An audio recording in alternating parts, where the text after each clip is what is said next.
Akan langsung ke Bang Tobas. Bang Tobas, mungkin bisa dijelaskan kepada kami, apakah tadi sudah tergali semua begitu pertanyaan-pertanyaan yang mungkin wakili publik terkait dengan transaksi mencurigakan 349 ke Prof. Mahfud ataupun juga ke Pak Ivan. Apakah ini semua pertanyaan sudah terjawab atau sudah setidaknya titik terangnya sudah ada, meskipun memang ada perbedaan begitu apa yang sudah disampaikan oleh Bu Sri Mulyani beberapa hari lalu di Komisi 11 dengan apa yang tadi sudah dibeberkan faktanya oleh Pak Ivan atau juga Prof. Mahfud di Komisi 3. Bang Tobas.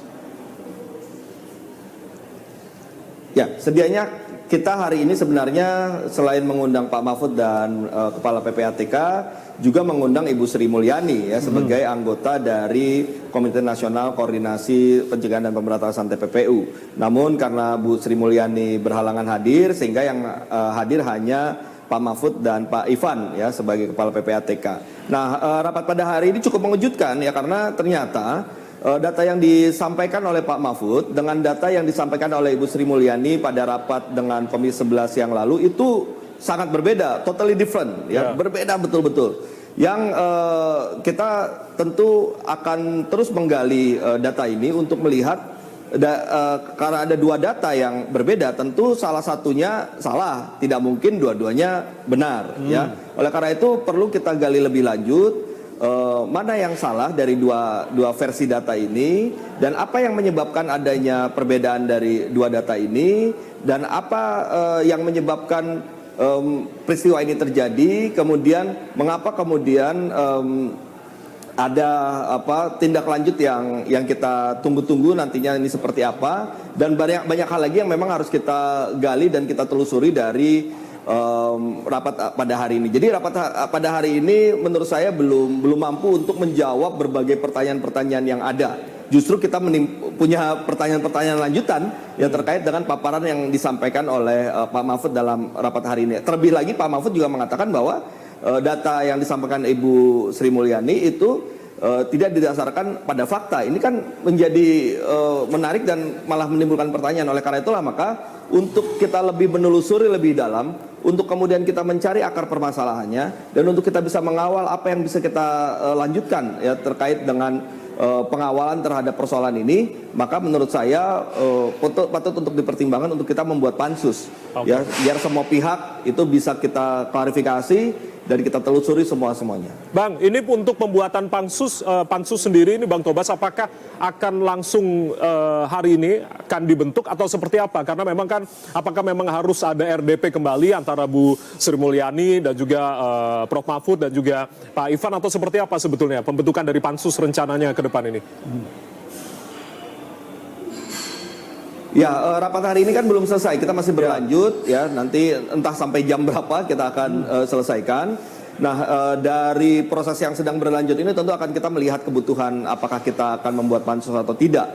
Ya, nanti akan tergambar dalam kesimpulan dan rekomendasi yang kita buat pada akhir dari rapat ini. Tapi tentunya apakah nanti kita akan membuat pansus atau tidak itu pun juga bergantung pada kesepakatan dari fraksi-fraksi ya. Apabila fraksi-fraksi mayoritas sepakat, tentu kita bisa membuat pansus, dan sebaliknya apabila mayoritas fraksi merasa tidak perlu, cukup dengan memanggil kembali Ibu Sri Mulyani untuk melakukan klarifikasi, itu bisa saja terjadi. Nah, ini masih dinamis ya, kita masih belum bisa memastikan apakah pansus akan terbentuk atau tidak. Tapi kalau melihat dari proses yang kita jalani pada malam ini ya, kita memang membutuhkan dari saya ya, kita sepertinya membutuhkan pansus ya, karena kalau ada pansus itu banyak kewenangan-kewenangan yang bisa kita pergunakan ya untuk lebih menelusuri dan membongkar persoalan ini. Tentu kita berharap ya ini terbongkar ya, untuk supaya kita bisa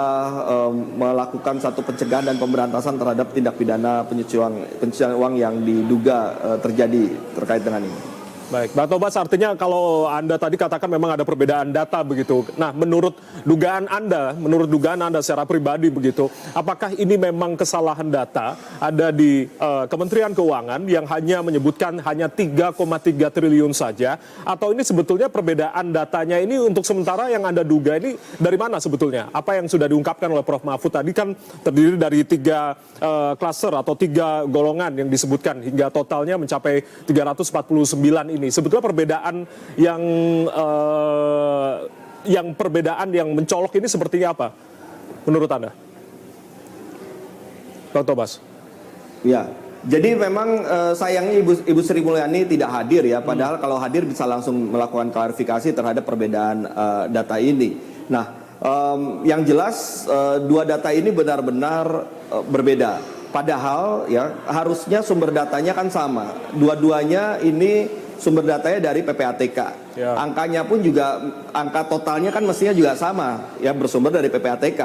Tapi yang menjadi aneh kemudian cara membacanya berbeda dan akhirnya yang ditampilkan yang dijelaskan kepada kita di DPR itu berbeda. Ya, satu contoh saja misalnya terkait dengan dugaan keterlibatan oknum-oknum di Kementerian Keuangan. Ya. Ini juga satu evaluasi juga. Awalnya kan kita juga menyangka bahwa 300 triliun yang disampaikan di awal oleh Pak Mahfud itu terkait seluruhnya dengan oknum-oknum Kementerian Keuangan. Ternyata itu juga tidak. Dan kemudian berkembang menjadi 349 triliun dan kemudian juga ada penjelasan-penjelasan dengan versi-versi ini. Nah, terakhir dengan penjelasan di Komisi 11 dan penjelasan pada hari ini untuk data yang terkait dengan keterlibatan oknum di Kementerian Keuangan, ya Ibu Sri Mulyani mengatakan hanya 3,3 triliun. Ya. Nah, sementara data yang disampaikan oleh Pak Mahfud itu 35 triliun. Ya. Nah ini kan sudah jelas angkanya saja sudah sangat jauh berbeda. Ya tadi sempat dijelaskan oleh Kepala PPATK, salah satu yang membuat ini berbeda adalah di data 35 triliun itu juga mencakup perusahaan-perusahaan cangkang yang melibatkan oknum-oknum di Kementerian Keuangan yang oleh Ibu Sri Mulyani tidak dimasukkan di dalam data tersebut. Nah, tapi apakah siapa yang benar dari versi ini? Nah, itu kita belum bisa menarik kesimpulan. Jadi, saya juga tidak mau kita menarik kesimpulan sebelum kita juga mendengar versi Ibu Sri Mulyani dan kemudian juga kita konfrontir dengan data yang ada. Jadi, sejauh ini kita masih melihat ada 2 data. Dan kita belum mengetahui mana data yang benar dan apa yang menyebabkan ada 2 data yang berbeda ini. Artinya Komisi 3 atau Komisi 11 akan memanggil kembali Menteri Keuangan Sri Mulyani begitu ya, untuk bisa mengkonfrontir data ini, begitu Bang Tobas? Ya, kalau misalnya bentuknya adalah kita pemanggilan kepada Ibu Sri Mulyani, itu dilakukan di Komisi 3 saja. Tapi kalau pansus, kita bisa membentuk pansus yang di situ juga ada Komisi 3-nya, di situ ada Komisi 11-nya, sehingga kita pun juga bisa saling berbagi informasi antara informasi yang kita dapatkan di Komisi 3 dengan informasi yang didapatkan di Komisi 11. Tapi kita tunggu nanti proses selanjutnya setelah rapat hari ini berakhir. Apa yang harusnya kita lakukan agar TPPU ini bisa diusut secara tuntas begitu, Bang Tobas? Silakan singkat saja sebelum kembali ke rapat. Ya. Oke, jadi baik. Jadi peristiwa ini harus ada tindak lanjutnya, tidak boleh hanya berhenti pada rapat-rapat ini saja. Oleh karena itulah maka dalam rangka kita ingin menindaklanjuti persoalan ini, kita harus mengawalinya dengan sinkronisasi data karena data yang berbeda tentu akan berbeda pula nanti penanganan dan tindak lanjutnya. Oleh karena itu penting bagi kita untuk memastikan data yang valid, data yang terverifikasi untuk kita bisa lihat mana yang bisa berlanjut kepada arah penegakan hukum yang tentu juga kita akan kawal, mana yang perlu penelusuran lebih lanjut dan mana yang kemudian kita bisa jadikan bahan untuk kita lakukan reformasi terhadap sistem dan kebijakan-kebijakan yang ada agar mencegah untuk terulangnya kembali peristiwa seperti ini di masa mendatang. Itu yang kita harapkan bisa kita lakukan sebagai tindak lanjut dari isu 349 triliun ini. Baik, kita tentunya berharap yang terbaik untuk solusi dari polemik ini agar segera berakhir dan penuntasan dari tindak pidana pencucian uang yang kita harus tuntaskan secara bersama-sama begitu. Bang Tobas, terima kasih sudah berkenan bergabung.